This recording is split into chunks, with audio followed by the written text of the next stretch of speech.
দেওবাৰে গুৱাহাটী প্ৰেছ ক্লাবত অসম গৰিয়া পৰিষদৰ আলোচনা চক্ৰ গৰিয়া জনগোষ্ঠীকে ধৰি খিলঞ্জীয়া মুছলমানৰ ভৱিষ্যত ৰাজনীতিক সন্দৰ্ভত এই আলোচনা চক্ৰ আয়োজন কৰা হয়। গৰিয়া জনগোষ্ঠীৰ বিভিন্ন সমস্যা সন্দৰ্ভত আলোচনা কৰা হয় এই সভাত।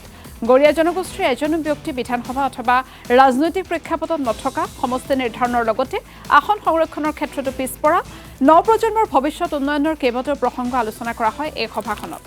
আলোচনা সভাত উপস্থিত থাকে হাইদৰ হুছেইনৰ লগতে বহুকেইজন ব্যক্তি।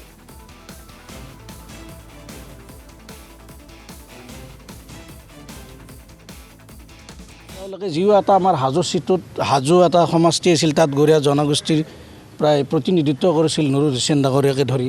সেই সমষ্টিটো তাৰ মানে ইফাল সিফাল কৰে অনুসূচিত জাতিৰ কাৰণে সংৰক্ষণ কৰিলে।